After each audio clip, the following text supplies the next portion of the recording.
সেপ্টেম্বরে দক্ষিণ এশিয়ার দেশের বিপক্ষে প্রীতি ম্যাচ খেলবে বাংলাদেশ। যদিও এর আগে বাফুফে শুনিয়েছিল ইউরোপ সফরের বুলি, কিন্তু ইউরোপের সব দলই ব্যস্ত থাকবে বিশ্বকাপ বাছাইয়ে। শেষমেশ তাই নেপালকে বেছে নিল বাফুফে। নারী ফুটবলে যেখানে র্যাঙ্কিংয়ের অপেক্ষাকৃত ওপরের সারির দলগুলোর বিপক্ষে খেলেছে বাংলাদেশ, সেখানে পুরুষ ফুটবলে ভিন্ন চিত্র দেখা যাচ্ছে। ফিফা র্যাঙ্কিংয়ে নেপাল ১৭৫, যেখানে বাংলাদেশের ১৮৩। ৮ ধাপ ওপরে থাকলেও বেশ পরিচিত মুখ। কাঠমান্ডুর দশরথ স্টেডিয়ামে ম্যাচ দুটো হবে ৬ ও ৯ সেপ্টেম্বর।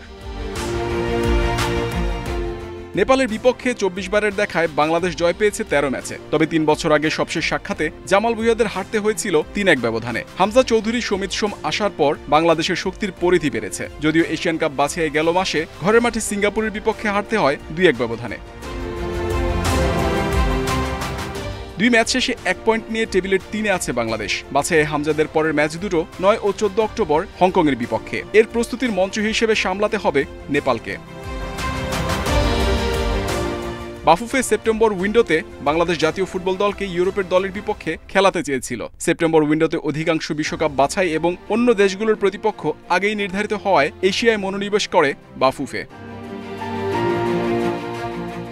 এশিয়ার অনেক দেশের সঙ্গে আলাপ আলোচনা করলেও শেষ পর্যন্ত নেপাল শ্রীলঙ্কায় ম্যাচ খেলার বিষয়ে এগিয়েছিল। শ্রীলঙ্কা কলম্বোতে ভুটানের বিপক্ষে খেলবে। নেপাল বাংলাদেশের বিপক্ষে খেলার আগ্রহ প্রকাশ করায় বাফুফে রাজি হয়েছে। নেপাল ফুটবল ফেডারেশন আনুষ্ঠানিক ঘোষণা দিলেও বাফুফে এখনও কিছু জানায়নি।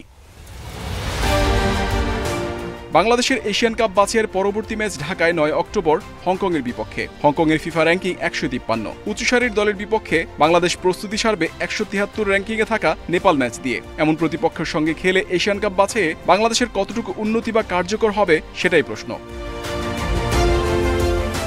বাংলাদেশ পুরুষ দলের কোচ হাভিয়ার কাবরেরা দক্ষিণ এশিয়ার প্রতিপক্ষই বরাবরই বেছে নেন। ১০ জুন ঢাকায় সিঙ্গাপুর ম্যাচের আগে বাংলাদেশ ভুটানের বিপক্ষে খেলেছিল। সেই ম্যাচে ২-০ গোলে জিতে তৃপ্তির ঢেকুর তুলেছিলেন বাফুফে কর্তারা ও কোচ। ১০ জুন সিঙ্গাপুর ম্যাচে প্রকৃত বাস্তবতার টের পাওয়া গেছে। বাংলাদেশ নারী ফুটবল দলের র্যাঙ্কিং ১২৮। এশিয়ান কাপ বাছাইয়ে তারা প্রস্তুতি ম্যাচ খেলেছে জর্ডান, ইন্দোনেশিয়ার মতো ৩০ থেকে ৫০ ধাপ এগিয়ে থাকা দলের বিপক্ষে। এর ফলাফল হাতে নাতে পেয়েছে এশিয়ান কাপ বাছাইয়ে বাহরাইন ও মিয়ানমারকে হারিয়ে, যারা র্যাঙ্কিংয়ে বাংলাদেশের চেয়ে প্রায় দ্বিগুণ এগিয়ে ছিল।